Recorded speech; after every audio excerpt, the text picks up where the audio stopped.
If you enjoy this kind of content, be sure to like, subscribe, and don't forget to hit that notification bell to never miss an upload. Oh, and spoilers ahead.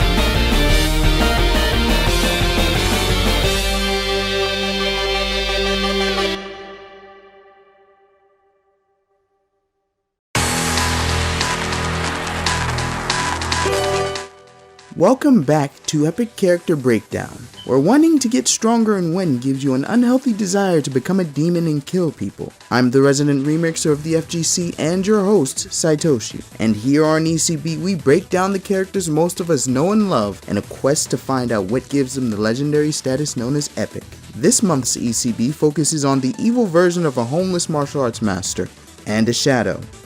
No, not that shadow, I'll get into that later, but first, a bit of history. If you haven't heard of Capcom by now, where the hell have you been?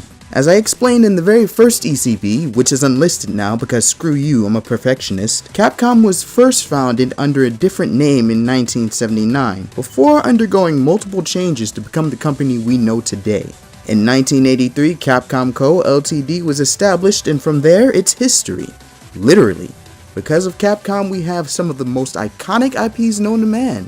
There's The Walking Dead, Astro Boy, Medieval, Ninja Gaiden, Ghost Trick. Wait, that's an actual Capcom game? Well, alright, guess I gotta go play that now. But for me, and probably for most of you watching this right now, Capcom was known for its many different fighting games all throughout the 90s. I swear, if you didn't grow up on X-Men vs Street Fighter, Power Stone, Rival Schools, and Capcom vs SNK, then you've missed out on some of the greatest fighting games that particular generation had to offer. Of course, there are emulators, and for those of you that still own a PS3, you can probably just play Capcom vs SNK 2 if it's still in the store. But it was something about living in that era. One of those you had to be there moments. Coming into the FGC before I even knew what the FGC was at that time and age was a major influence for who I would end up becoming today. And although Capcom is going through a bit of an on and off rough patch, especially with this past year, their most iconic fighting game IP is still continuing to run strong, regardless of its current esports state. And that title is none other than Street Fighter.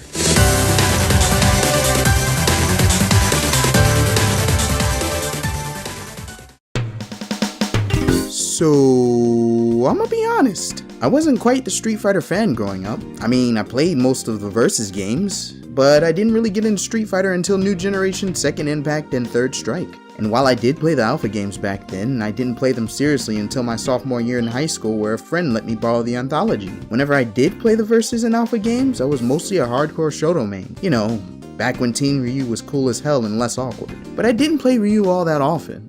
Oh no. Whenever my cousin came over, I mostly played Ken and Akuma, cause fire and raging demons. But one special day, my cousin came over with Alpha 3, and I saw one of the most beautiful creatures I ever did see. Evil Ryu. I don't know if y'all knew this, but evil and slightly dark characters are kinda my thing.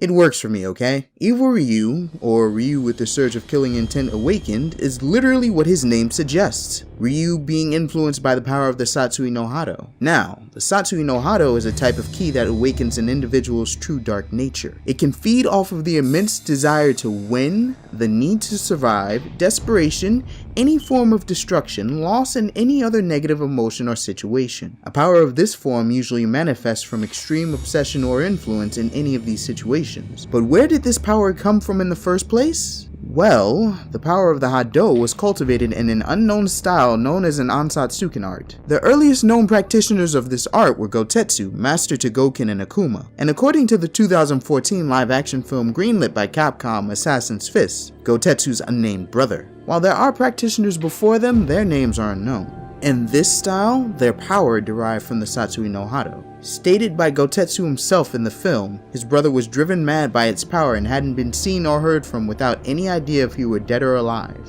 何世紀も前には暗殺権は若者たちがもてあそぶものであった。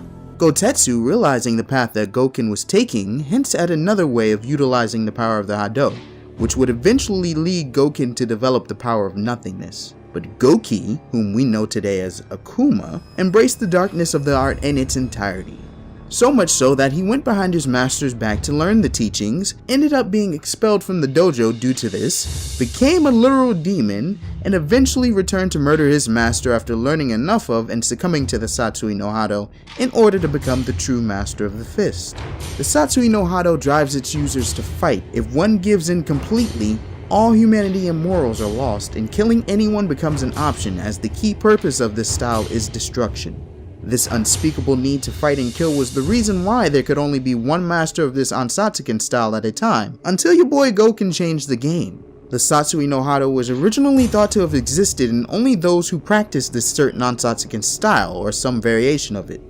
That ain't the case apparently, because this thing targeted Sagat like I target Red Lobster's Cheddar Bay biscuits. But it was this very energy that caused the scar on Sagat's chest in the first World Warrior tournament, retconning Ryu's original Street Fighter 1 win. Ryu's desire to win and overcome by any means necessary caused this energy to awaken within him, giving birth to the entity known as Evil Ryu. But let it be known that in canon, Ryu has never been completely taken over by the Satsui no Hado to the point where he becomes an entirely different person. He's only been influenced.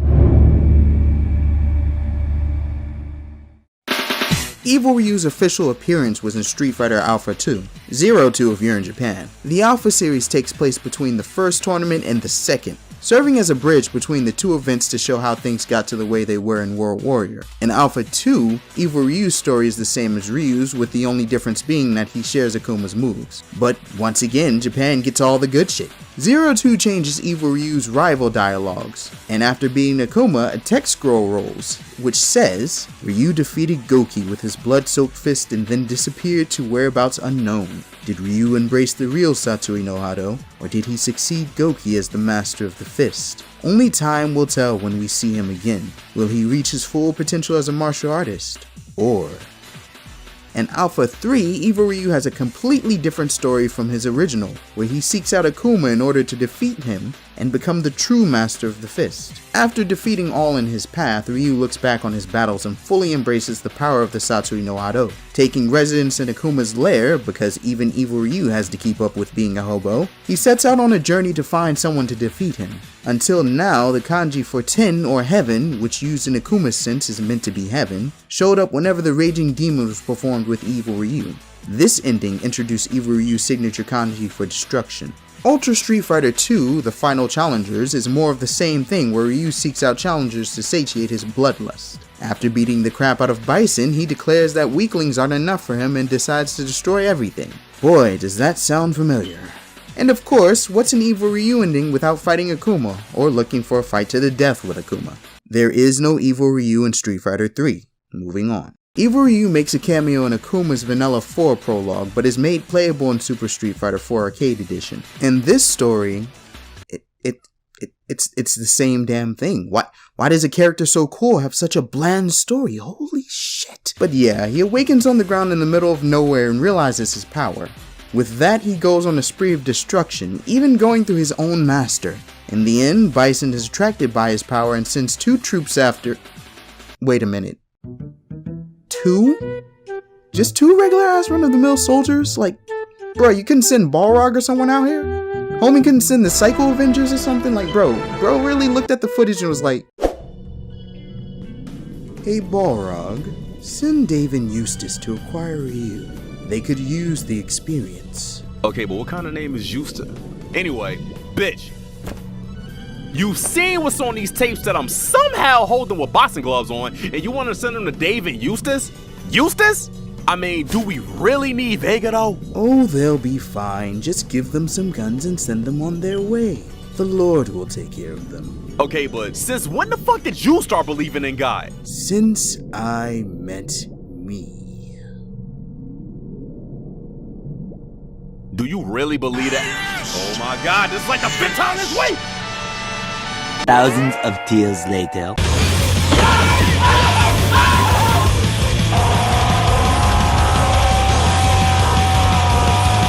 Needless to say, Dave and Eustace never made it back to base. At the end of Akuma's ending in Vanilla Street Fighter 4, Goken was able to seal the Satsui within Ryu, but it's difficult to say this is canon seeing as how Ryu still seems to struggle with this power well into Street Fighter 5. Along the events of this game though, Ryu is actually able to purge the power himself thanks to mastering the power of nothingness. Finally, the Satsui no Hado had been expelled from Ryu. Except now this thing's an actual entity! Introducing Kage Narumono, the physical embodiment of the Satsui. Yep! Ryu's dark desire for power Dr. Doolittled itself into reality and started ranting about death. Which is ironic because how you talk about death so much but don't kill your rivals when you beat them? Like, weird flex, but okay. Also, can we just appreciate how Akuma completely sunned Kage even after losing? After defeating Sagat and Akuma, Kage returns to Ryu to brag about his victories, trying to drive home the opinion of how Ryu is nothing without him. And after a fight, which is probably in Ryu's head because look at this freaking transition! Ryu loses. And so does Kage. By acknowledging his existence but denying Kage any power over himself, Ryu vanquishes this evil once and for all. At least, for now. Oh, and then there's whatever this is from the Street Fighter EX series.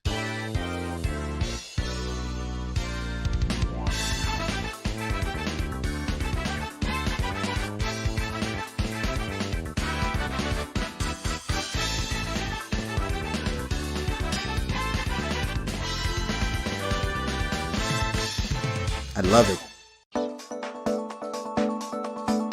Starting off, Ryu was just a simple palette swap. Give the man a tan, paint his gi black and his gloves brown, and boom, you know you're playing with Evil Ryu. This is the appearance that he's had in most of the installments he appears in. What you're presented with is a modified karate gi with the ends of the shoulders and legs tattered likely due to training. You don't really see an Uwagi style like this. In fact, if you're looking to buy one of these puppies so you can give it to the Satsui no Hado yourself, the main, and to my knowledge the only, manufacturer of this type of Uwagi is Century Martial Arts Supply.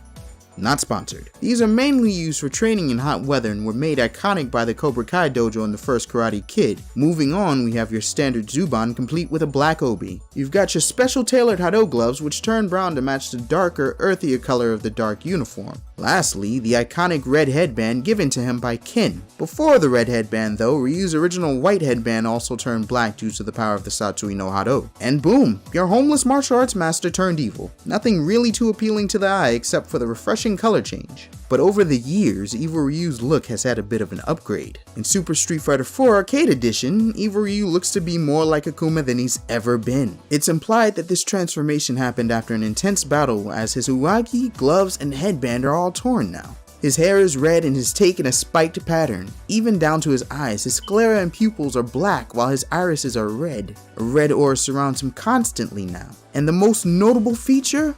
A hole in his chest that seems to be flowing with energy from an impact so strong that it reaches his back. This hole seems to be a reference to Masahiko Nakahira's Street Fighter 3 Ryu Final manga, where Akuma literally punched a hole through Ryu.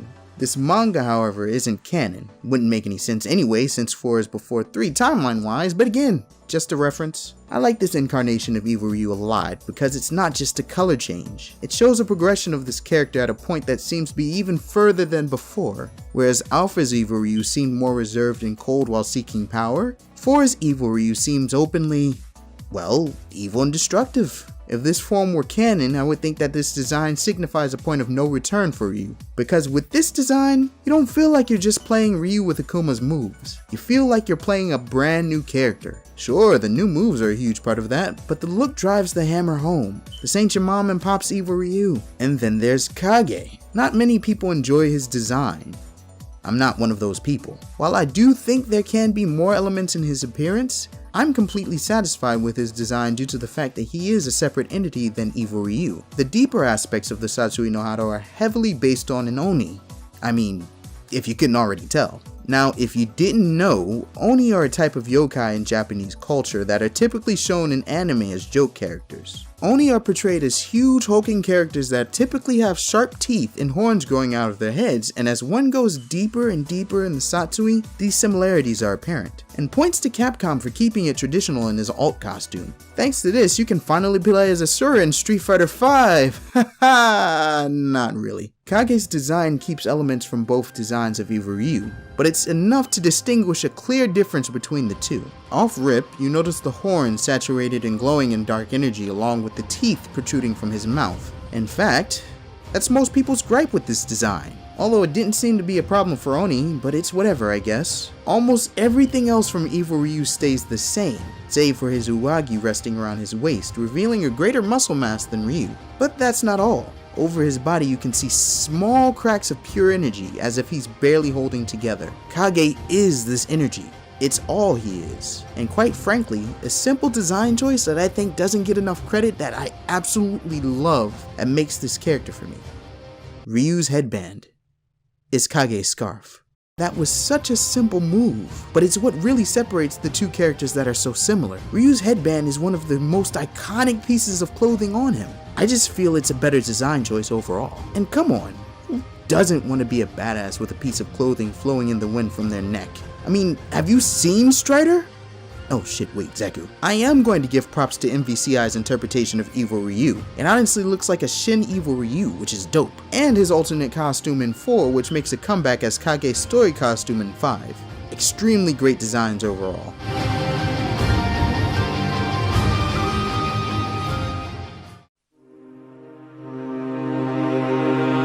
There are many different styles of karate.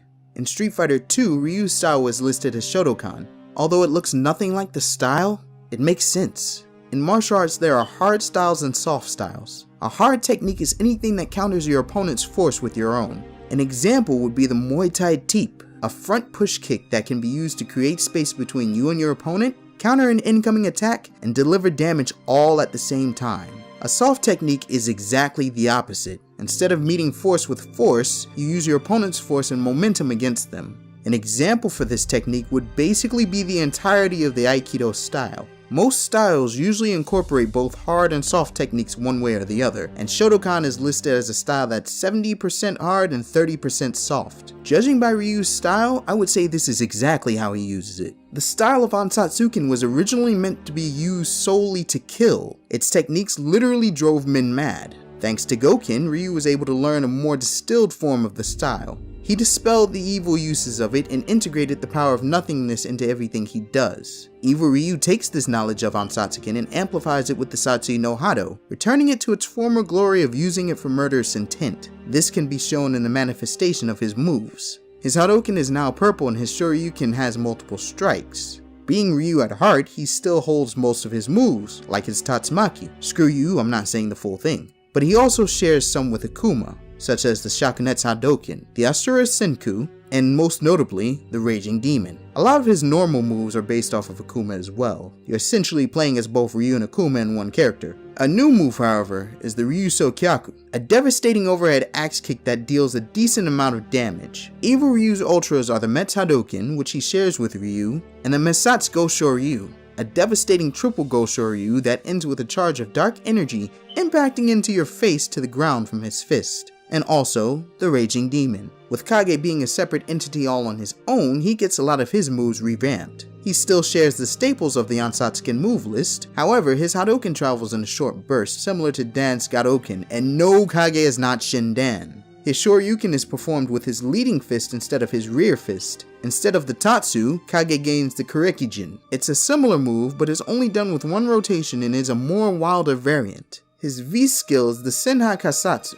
a simple thrust of energy gathered from his palm which can be amped up by his first V-trigger. Speaking of V-triggers, Kage's first is called the Taigaku Mudo, and gives him access to the Ashura Senku. Using this can lead to devastating combos. His second V-trigger is called Rikuro Osatsu. This V-trigger not only gives him access to the Raging Demon, but brings back a move first seen in Capcom vs SNK 2 and hasn't been seen since Street Fighter Cross Tekken, the Misogi, a devastating knife hand strike delivered from heaven itself. The Satsui no Hado is a dangerous source of energy, and the base for that Ansatsuken style. Anyone that crosses its path is sure to be in for the fight of their lives.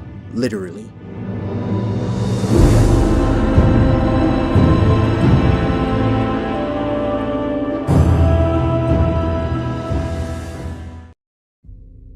For years, Ryu has basically had the same theme with the exception of all of Street Fighter 3. Evil Ryu isn't much different, but he does have some good variations. So here's my tier list of Evil Ryu's themes. Alpha 2 is just rehashed Ryu's theme, so that's out. Not going to count the EX series since he just shares the theme of Garuda regardless of it being one of my favorites. And we're not covering SVC Pocket Color either, cause it's shared with Iori, so...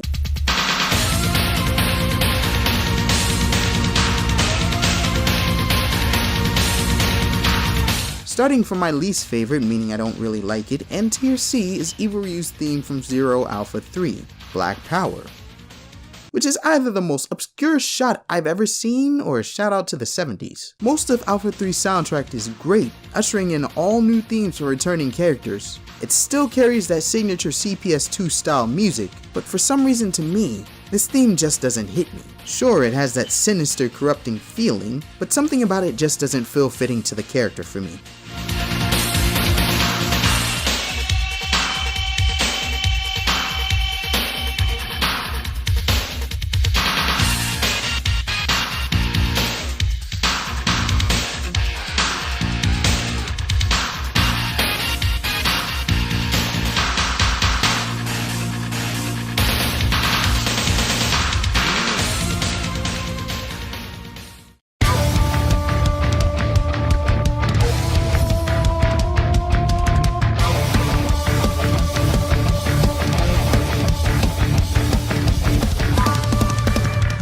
Next up in tier A, because there are no B tiers on this list, is Ultra Street Fighter 2. I didn't really like this theme at first, but then it grew on me. It keeps that Japanese influence, flute and all, while including a metal undertone, because when aren't guitars used to symbolize an evil character? It's mostly an entirely new theme, which is what's great about it. The callback to Ryu's theme that still keeps the character in play is a great touch too.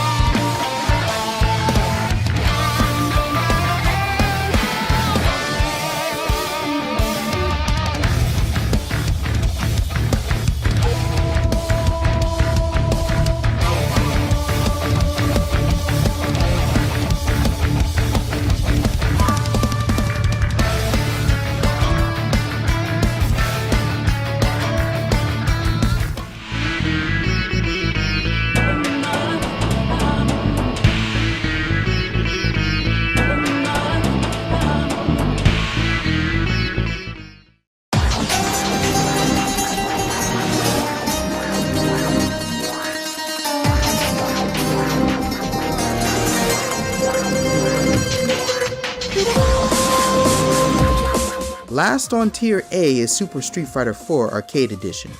It starts off with that signature shamisen or koto that's always used in Akuma's theme, which is definitely a great start, and then transitions to Ryu's theme with a shakuhachi, something this game should have done for Ryu's original theme, and still keeps that Japanese string present. Yeah, it really is just a mashup of Ryu and Akuma's themes with dubstep undertones, but it's one of the greatest mashups you'll ever hear. It's more sinister in its presentation, and when the orchestra kicks in, pure masterpiece.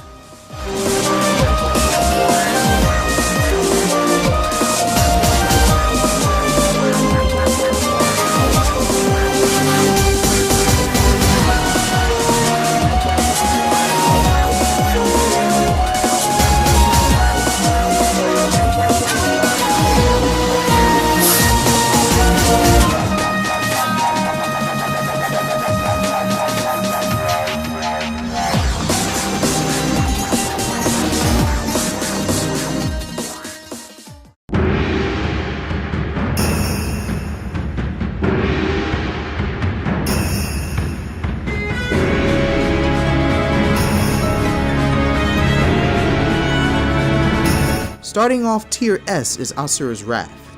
I'm a complete fool for orchestral stuff, and does this deliver? When I first heard this, I was in complete shock. It's not fast-paced, it isn't scary, and it isn't full of too much impact. Instead, the impact is in the battle itself. It's a more somber track. To me, this track symbolizes a Ryu that's lost his way. Don't lose your way. Not only is this one of the greatest cameos in one of the greatest games, but it's also one of the greatest tracks I've ever heard.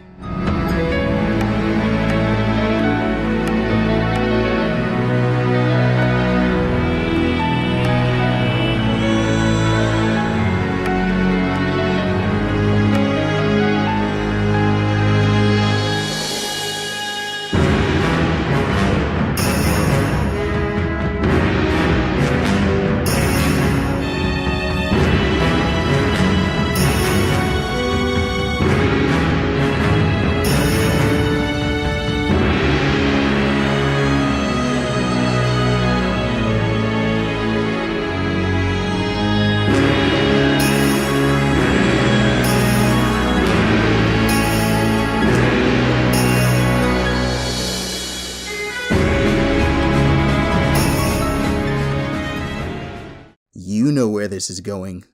Lastly,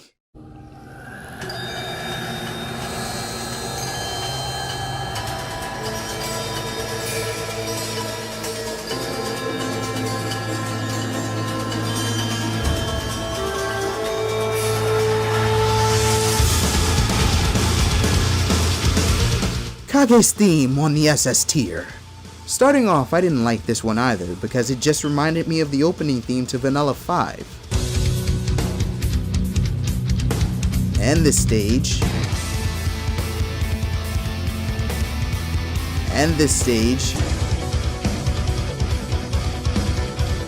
And this stage. But this one grew on me as well. Why? First of all, its opening segment as a whole. It's a similar but a different opening from the regular Satsui theme. Secondly, its ambience. These ambient undertones honestly make the theme what it is. It holds a plethora of perfectly placed sound sequences, certain rises and chimes.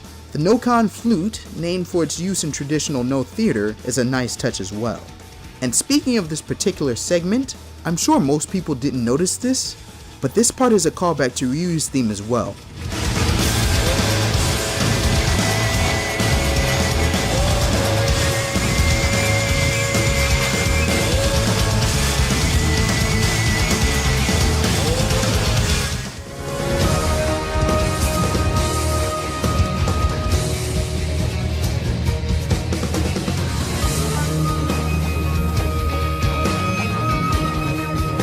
Which is another genius touch.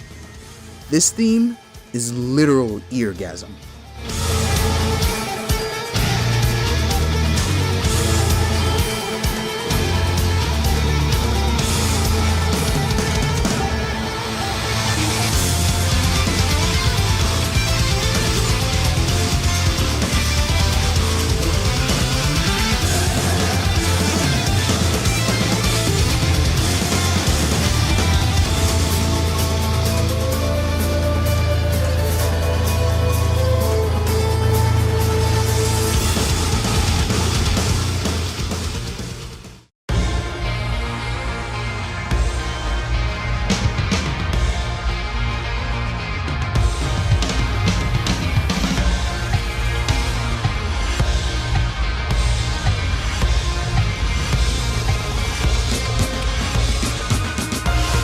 Sometimes, we never really know that we need something so badly until we actually have it. I think this was the case for Evil Ryu. When Akuma dropped on the scene, I don't think most people thought about Ryu becoming evil. Did we really need it? No. But why not do it anyway? Let's see what a righteous and morally pure martial arts master becomes if he's corrupted by the one thing he lives by. How do you fight the only thing that's given you purpose and power? How do you fight what you are inside when you find that the morals you've adopted were originally malicious and impure? You literally become corrupted by who you are. And I think that's a struggle that almost all of us face. Evil Ryu is a perfect representation of two situations. The first being that too much of something is never a good thing, and the second being that there are two sides to every coin. Evil Ryu may not be a canon character, but he represents what we could and what some of us have already become out of the game. We as humans can fall prey to darker desires at any time. The temptations are always there. In game, Evil Ryu is what we love to see. Ryu at a darker and more powerful level. His morals aren't like Akuma's, who still holds honor until he transforms to Oni. Evil Ryu is truly what the Satsui can become if left unchecked. So, how do we fight something that makes us who we are? We acknowledge that it's there. We acknowledge it's part of us. But it is not who we are as a whole. Ryu set out on a path of self-improvement and mastery of his style. He sought a way to rid himself of the Satsui no Hado, and he eventually did so by finding another path to his goal. You usually hear people say how you get there doesn't matter, and it's the journey that means the most. Not always true. But there are many different paths on the road we travel. Question is, which one will you choose? Whatever we choose, we move forward. And just when we thought we finally got rid of the temptations, what happens? It comes back in a new way. So what then? Do the same thing and stand your ground. But realize that who you are now is not who you were before. And what was part of you before is not part of you now. It's there and it exists, but it is no longer a part of what makes you who you are. You keep moving forward, and sometimes it won't be that simple. It'll take work to overcome, but we always can. We don't even know if Kage is canon yet, and if he is, he was given a hella short character arc. Can anything spawn from this after Third Strike? Probably, because Evil Ryu is a popular character. And while Kage isn't actually Evil Ryu, he is born from what made Evil Ryu, hence being a shadow. It's odd because Kage isn't just Ryu, but the entire Satsui, including Akuma, Sagat, and anyone else who has it. Which begs the question, is Ryu's darkness even stronger than Akuma's due to the form Kage takes? Well, let's discuss that in a different video, shall we? Until then, make sure to keep your ears tuned to my content by subscribing and hitting that notification bell. This has been your resident remixer, and until the next melody, thanks for listening, thanks for watching, and don't forget to always let the music play.